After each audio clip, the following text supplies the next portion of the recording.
Among the great presentations, just wanted to say amazing Android app. If you haven't downloaded yet, please check it out. It's really awesome.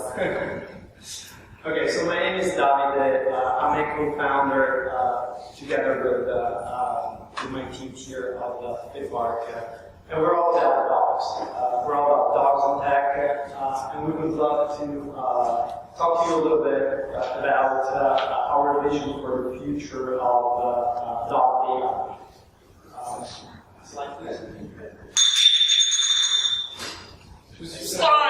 Yep. Thank you. All right. So we're just going to kick this off. Just talking for a second about what the current market looks like.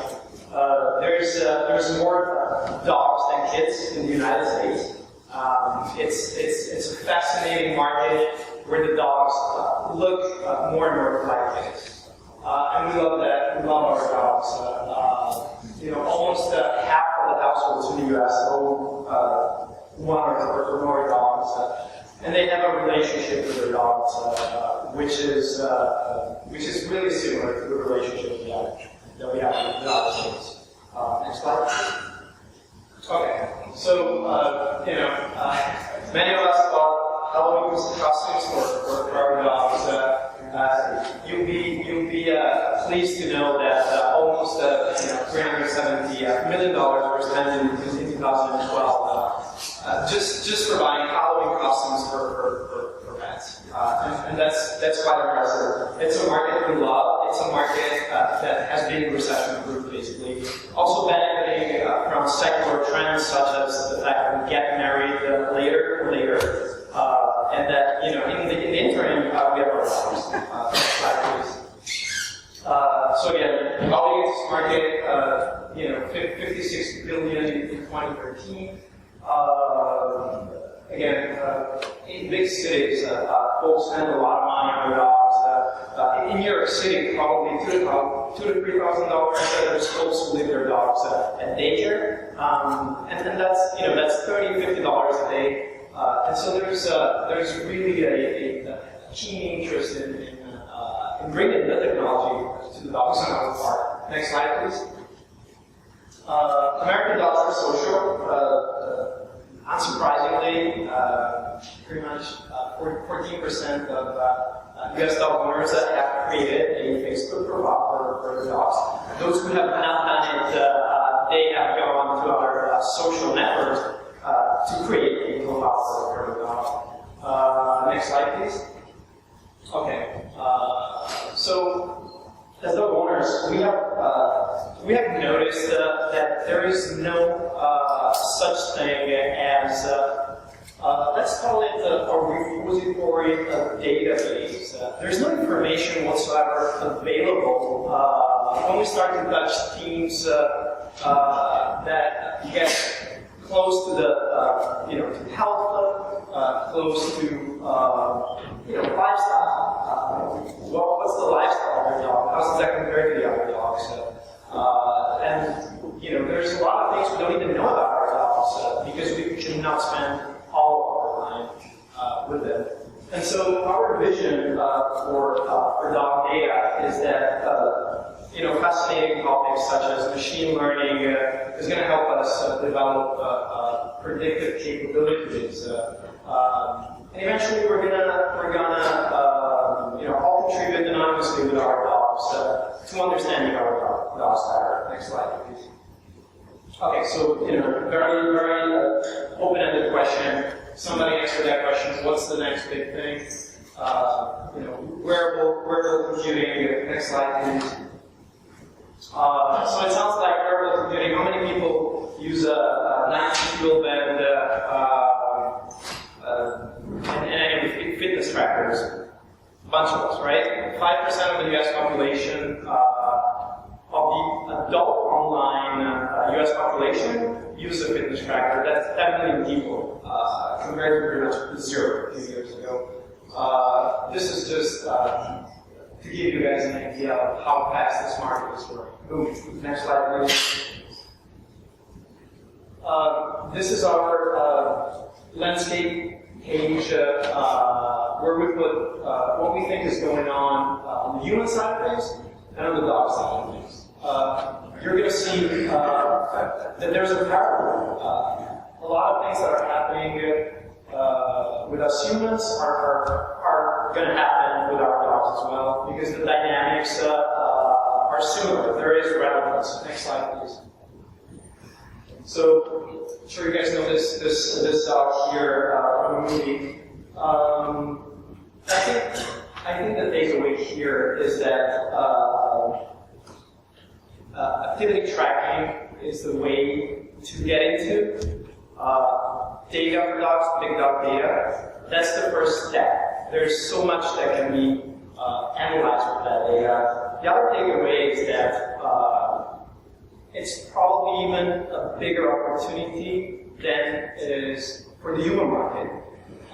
For reasons such as dogs don't talk to us, and we cannot ask them, hey, buddy, how are you doing today? We're wearing our bracelet, and we know how we're feeling today. We cannot ask the same question for our dogs. And on top of that, to foster the adoption of wearable devices for our dogs, we don't even have to ask anyone to change their behavior, because they grew up wearing a collar, on a leash if they live in a city, and so, putting a device which is so tiny on their collar is really not a big deal. They're not even going to notice problems. Next slide, please. Challenges of in general, as it relates to internet and mobile phones, privacy always on top, and security. I'm ready to bet that many dog owners would be quite okay with giving out a bunch of details about the health of their dogs, especially if they think that that's going to help their dogs. Next slide, please. Okay, so activity tracking is the key to get into generation of big dog data. Imagine that you had a lot of, the opportunity to log all the activity information from your dog through his own life since he was born. How would you use all this data? How do we make sense of this data? Next slide, please. All right. The first thing we thought as dog owners is there's no way to be connected with our dogs. We would start to using data and wearable computing to be connected with our dogs at all times, and to be able to check on our dogs as often as we like, even when we're out of town. Somebody sooner or later has to give the dogs a smartphone, and this is one way to start doing it. Next slide, please. Okay, lifestyle recommendations. This is very cool because all this data that we're gathering, it can be analyzed with techniques that are not futuristic. It's stuff that exists today. We're going to be able to take your dog, recommend an amount of physical activity to keep you healthy. We're going to be able to make food recommendations targeted for your dog. And also, we're going to be able to very soon analyze, how's your dog like? How does he compare with the other dogs? What's his behavior like? And we're going to be able, at some point, to recommend that maybe you seek assistance in response to some of these challenges. Next slide, please. How are we doing with time, by the way? About 3-4 minutes. So, healthcare is incredibly fascinating. Team where a lot of this data analysis goes into. Just using, considering the activity tracking, we're going to be able, and we are able already to give information for that helps them diagnose what's going on with our dog, or even when our dog is recovering from surgery, from sickness, we're going to be able to use that information to monitor those progress. Next slide, please. Okay. Another way to use all this wealth of data that starts from physical activity tracking is to give ourselves more peace of mind. Imagine you're a doggy daycare in New York City. You're going to want, to get a device that allows all of your customers to be connected with the dog so that they can open up their mobile phone and check their dogs and show that you have been a responsible business owner. Next slide, please.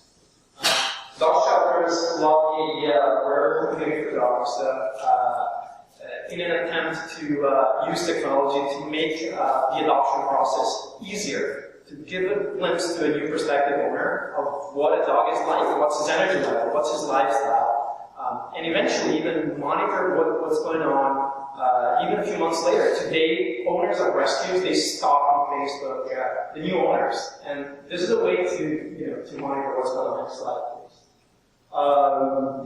This is quite straightforward. If our dogs get enough activity, we should pay less for pet insurance. Next slide, please. This is my friend Luca. Is the dog disc champion in Italy, and he is an extremely fit dog. Would love to keep track of what's going on and what the short and longer term trends are looking at. Next slide, please. Other fascinating topic, connected networks. What do we do with information about activity for these dogs? We'll build a connected network that touches many different themes. And the beautiful thing is that it's going to allow us as the owners to receive targeted type of addressing based on what really our dog is like in terms of suggested recommendations. Next slide, please. I think we can skip this in the interest of time. Okay, so we took the liberty of defining a new word which we call pack sourcing. It means use the collective information of all our dogs that use a device, a wearable device, to generate data that can be analyzed. Predictive capabilities are impressive, and it's technology that we create. We're going to be able, at some point, to tell really a lot about our dog, just from physical activity, sampled at a high frequency rate. Next slide, please. And this is really the last slide. This is what we envision server-side engines will look like in the future.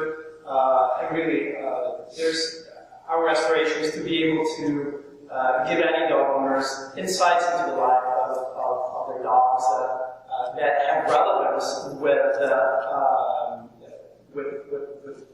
market trends and health trends. Thank you.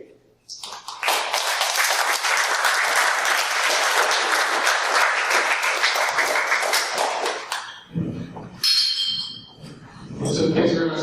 Tell us about the product. Where are you in terms of building it, and how are you building it? Are you prototyping? Are you manufacturing? Yeah. So this is our product. It's as tiny as it gets, and it includes an 8-layer PCB, which is really state of the art in terms of miniaturization. This doesn't bother any dog, pretty much of any size you want to see. Even we tested this with the really tiny dogs, and it's totally fine. We spent the past 1.5 years. We started from the chip and enclosure in parallel. We have completed that stage. The electronics is, I would say, a final stage. There's a lot of changes we're contemplating. We have manufactured here in the US a few tenses of these, and they're very expensive.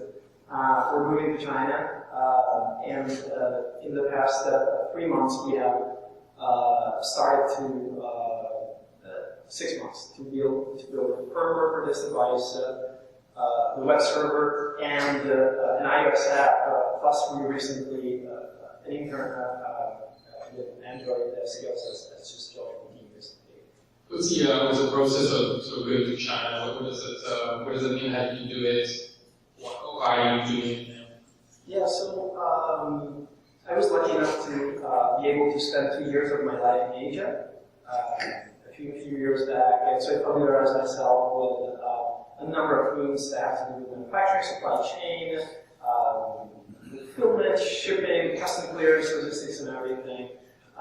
The process is, there's really two approaches.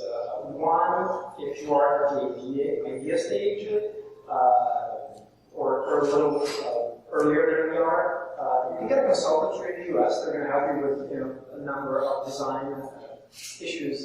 They're going to take you to China. You're going to pay them maybe a monthly fee, or maybe you're going to pay them a percentage of that. We went the other way. We got recommendations from trusted friends who had spent time in China, and we sent out a number of requests for quotation and are in the process of negotiating directly with those suppliers. You have 2 questions. Name and call. Hi, my name is Mike Irving. I'm a data banker.